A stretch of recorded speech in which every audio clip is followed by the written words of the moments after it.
Hello, everyone. I'm April Rain, and this is Sin Vergüenza. First of all, welcome back. Glad to have you. Second, I wanted to give you a little disclosure. Although this is my first episode, it is not going to be the easiest for me. I am exposing a lot of things that happened to me, that shaped me, that created who I became as an adult. I am also exposing a lot of family members that had a lot of, how do we say this? Oh, yeah, who were at fault. That being said, this episode will be a little explicit and trigger warning. There is mention of essay. So stay tuned because I'm pretty sure the breakdown at the end will be worth it. I was sitting here for a good minute. Actually, I was pacing for days. I was pacing for days. I did not know what to talk about. I didn't know what to open up about first. Ugh, there's so much stuff. I know. I know if you're here, it's probably because you can resonate a little. Remember, this podcast is unfiltered and unhinged truths. Okay, well, let's get into it. What better way to get you guys to understand the depths of anything unless you know exactly where it is I came from? So, what I'm going to do is break down a little bit of the family dynamic I grew up in. Now, this is necessary because the story I'm about to tell you is true 100%. Now, growing up, I had no idea what it is my parents did. I realized that's not normal. Um, Actually, I didn't realize that until recently at 40 years old. I had no idea what my parents did for work. All I knew is they made anything happen. My mother, I believe, had an eighth grade education, dropped out. My father also dropped out. I believe he made it a couple years in to high school, then had to drop out. I'm not too sure of the reasons. Again, they didn't really explain that. Another secret, another whatever, something to withhold from your children, I guess, to keep you from feeling ashamed. Whatever that was, I had no idea what they did for work. All I knew is that my dad would leave. My dad would leave for days, sometimes weeks. Sometimes my mom would freak out so much that she would leave behind him to find him. Now, mind you, I don't understand what the real dynamic was there. I don't remember.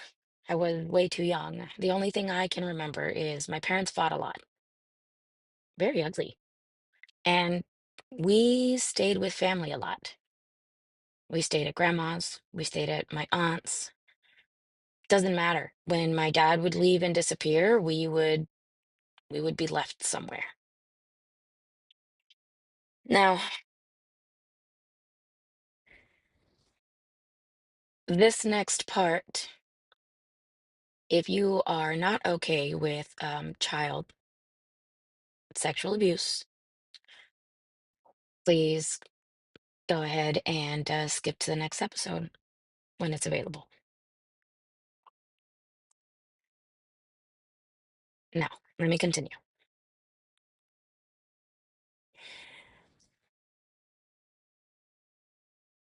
We were left two family members a lot.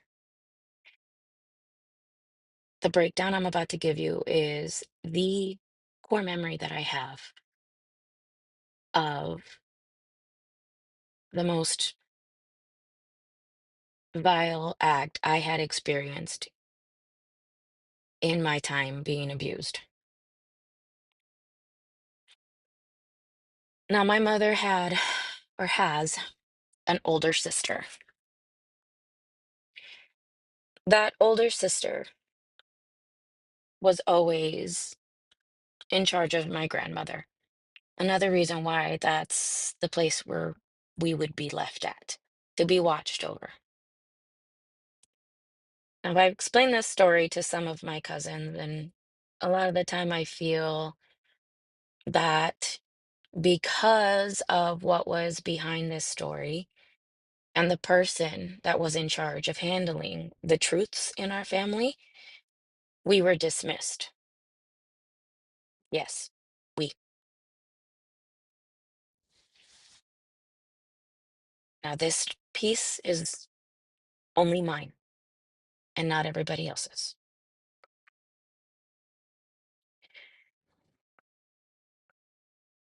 Was one day, everyone was over at grandma's house. Everyone, all the cousins, all ranging, I believe, from infant to about 12 years old.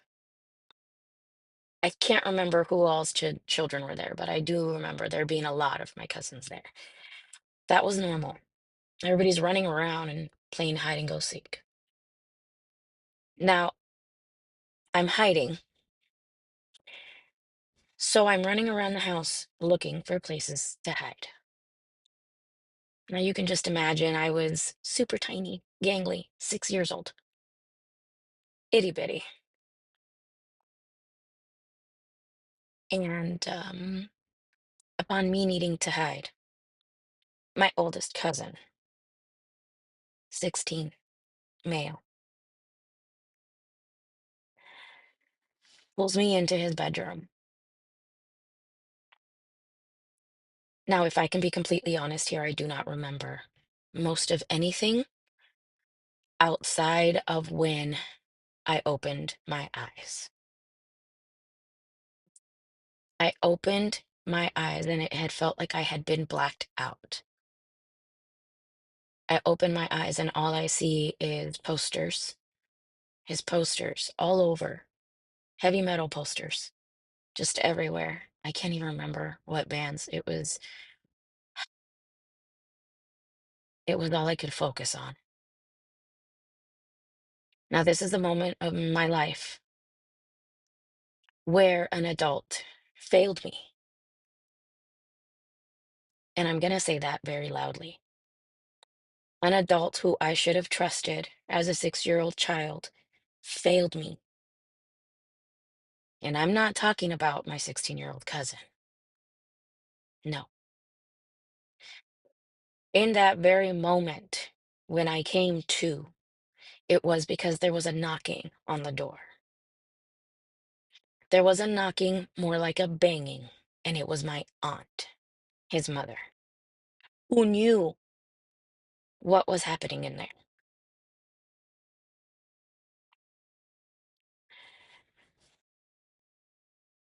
And in that moment, I was tossed out the window, pants down and all. I sat in patches of stickers for what felt like a good half hour until everybody found me because I was hiding. Of course, my pants were pulled up at this point. I didn't know what had happened. I had no idea. As I was taken inside by my cousin who found me, a year younger than me, helping me get the stickers off me, she asked me where I was, and I couldn't say anything. I didn't know what to say. I didn't know where I was. I honestly, it had happened so quickly, I had no idea where I was. That aunt then saw me, picked me up, and took me to the restroom. She then proceeded to help me get the stickers off. and start to berate me about being in the room with her son, as if I, a 6-year old little girl, had purposely locked myself in her 16-year-old son's room so that he can do things to me. She proceeded to tell me that my father was gonna um, hurt me and send me away. Mind you, I was already scared of my father. He, yes, beat my mother a lot. Fist fights, I would assume now that I look back at it, but still, I was scared. And her first go-to was to make me feel as though I had done something wrong. This was the first time an adult had failed me. And I would continue to use this for the rest of my life.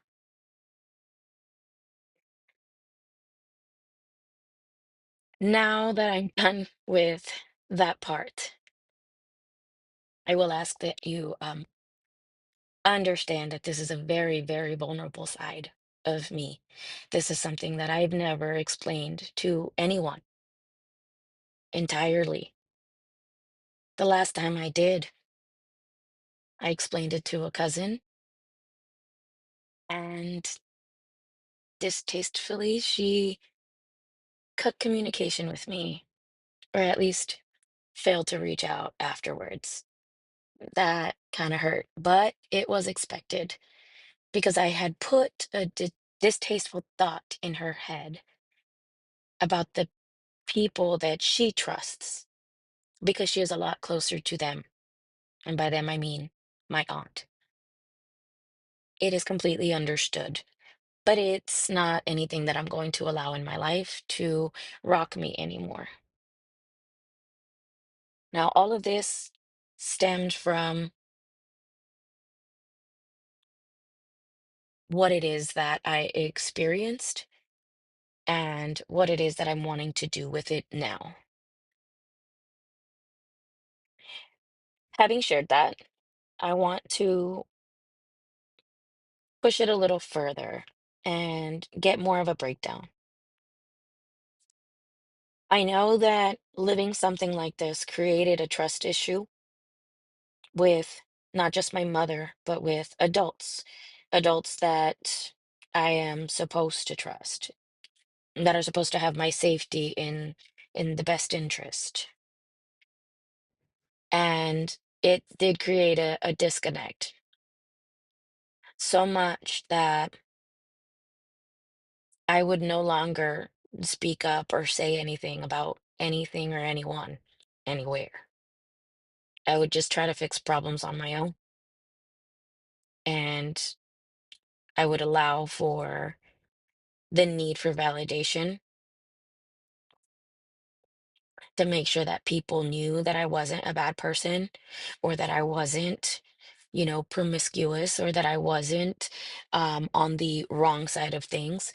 There was the need for the validation of my pureness, my innocence. Even though I wasn't, I, in my head, had to try to be in the forefront, something that they would approve of. And it was very difficult for me as an adult to wrap my head around that. But I did it. I did it without issue for most of my life because it was programmed into me. I couldn't take accountability for anything. I couldn't let myself feel ashamed for anything. I couldn't feel it. And that is something that I think is dug deep into a lot of cultures. Now, a lot of what I say, I'm pertaining to the Hispanic culture, mainly because that's the culture I know the most about. I know a lot of people say, hey, this happens in all families, and something like this is it. I do understand that part. I do. But I'm explaining from my point of view because there are some key differences. We are not all the same. If we were, what would the word culture mean? There's a difference. And this is my difference.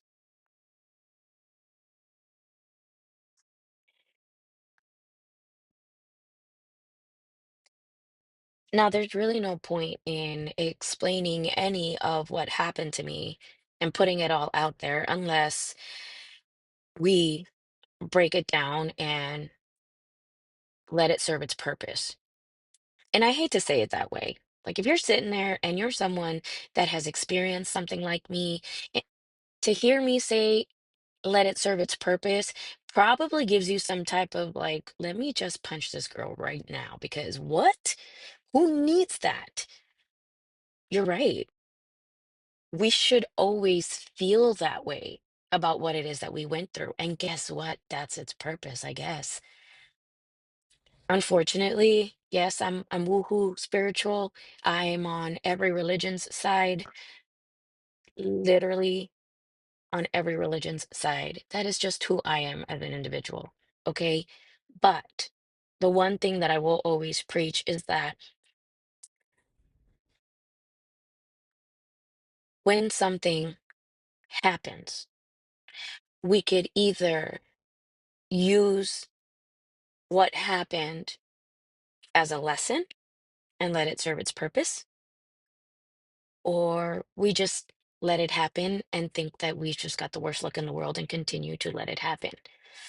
It is completely up to us to make the changes. It is completely up to us to see what purpose that served. Again, that doesn't mean that it should have happened, but the fact that it did cannot be allowed to just sit there and be stewed upon. No. Now, mind you, I know not everyone feels this way, but I feel exceptionally strongly about making use of everything that is around us, making sure that we are being resourceful. I don't know why I'm like this. Maybe it's because I am slightly autistic, I guess. I can cling on to something and just focus on it.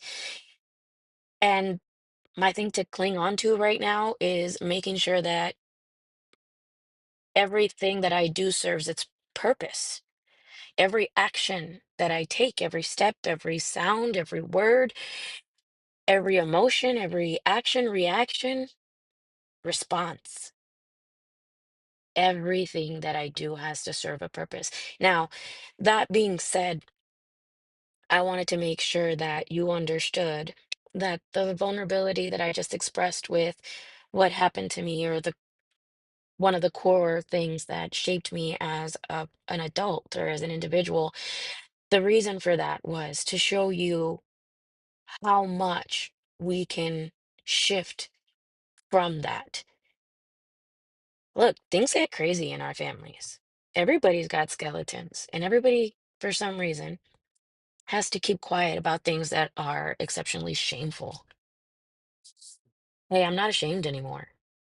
Yes, I was sexually abused by my cousin repeatedly at 6 years old. And that's my story. And I'm not ashamed to say it anymore. I'm not ashamed to let everybody know that people failed me. Now, as a mother myself, so many things could have gone wrong with what happened to me, with the type of family dynamic I grew up in, with the type of environment I had my children around. And so many things did. Oh, now those will be sub-series because there's a lot of stories intertwined into who I became as a mother. But as a mother who has come into her acknowledgement stage, her accountability stage, her say it out loud stage, I can tell you what saying it out loud has done for me and my children. Now, as you can assume, I was an okay mom. Wasn't the best, not the rock star I could have been. Not the rock star I wanted to be. A lot of that, of course, came from the environment I was in, the people I chose as partners, the people I chose as the father to my children. Didn't have a lot of support ever to just be able to be a mother. It was very difficult navigating all that. Like I mentioned, that's for another time. But because of this, I was not able to fully function as a nurturing mother. So it did cause a disconnect and a lack of that for my children. And I took accountability for that recently. The moment I decided to cut my family off, I realized that the only people keeping me from making amends with the only people that mattered, my children, was my family. In particular, the matriarch, my mother. She's the next episode, by the way. Because of the dynamic that I had with her, the need for her validation, the need for the okay, I was not the best mother I could be. So the moment that I disconnected from that, I literally took everything and I flipped it. I started talking to my children the way I wanted to talk to them. I started allowing for my children to be as vocal as they wanted to be. I started allowing for their emotions to be felt. I started regulating my own emotions so I knew how to handle theirs. I know this all sounds like, crunchy mom stuff, but when I tell you that the breakdown is necessary, not to be an amazing mother, but to be a present mom. Because no matter how busy our life is, are we ever 100% actively present with our kids? No, this world doesn't let us. The stressors of this society don't let us. So, this accountability that I took on for 2 years was very difficult.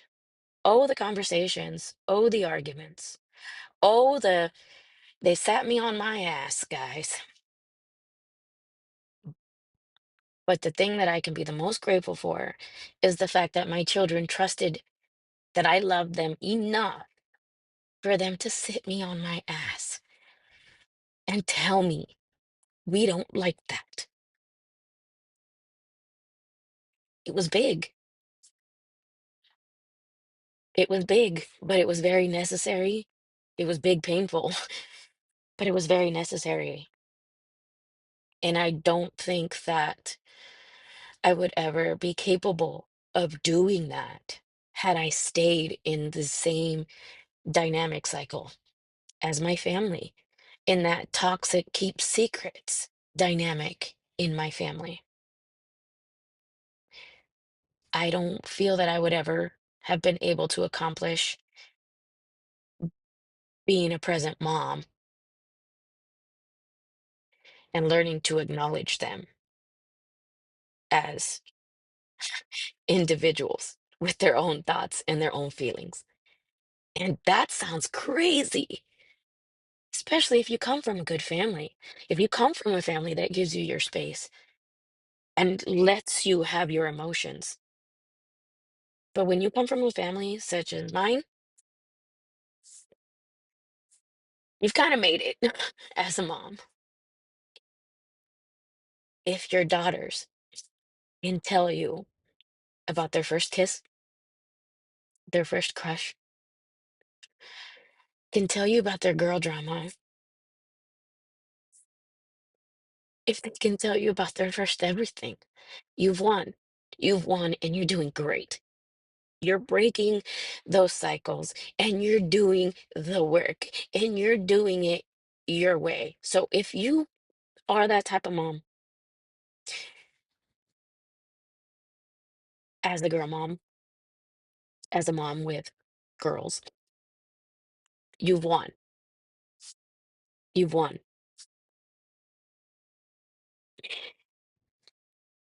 That being said, this podcast isn't supposed to be a sad story after sad story and a breakdown. This podcast is supposed to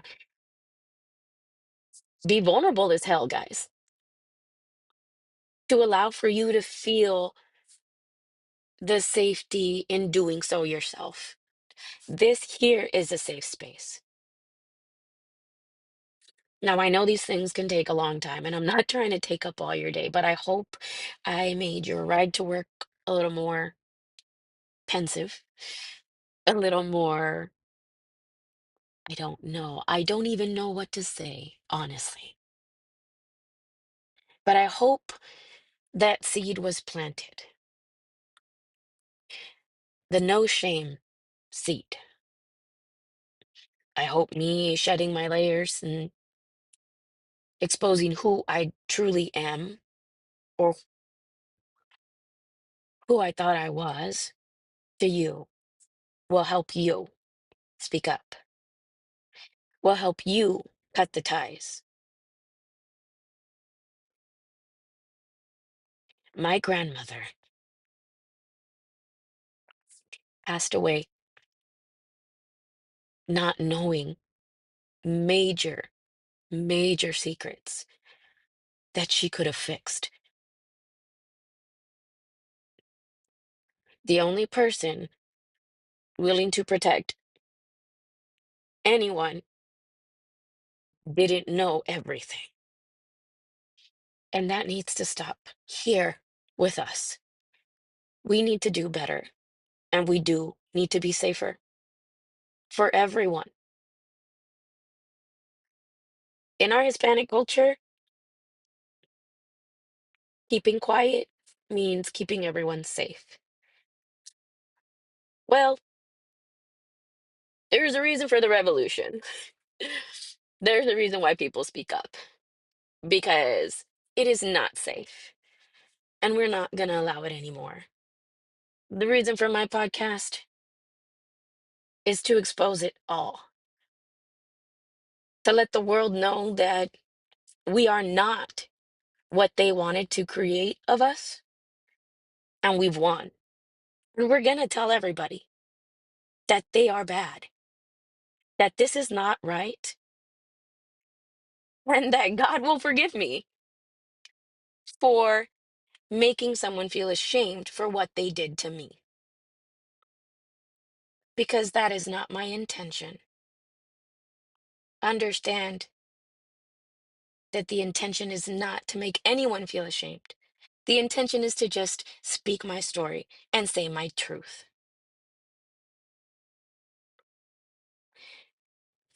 So I leave you with that. We stay in this spot for safety.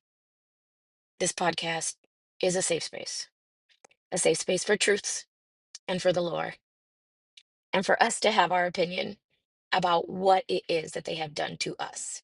It is okay. We can talk about it. I will be accepting stories to read for a breakdown within a few episodes. I will also be having some guest speakers. Family members have already reached out, and I'm very excited because this means that everyone is waking up and everyone is losing the blanket of shame. We're healing, guys. We're not doing this anymore. And I'm so freaking proud of us. If you're ready to unearth some more, to unravel some more, stay tuned. I hope you have an amazing day. And I hope that everything that you deserve in the world comes to you. That being said, let your intentions always be good. This is April Rain, signing out. Until next time. Love you guys.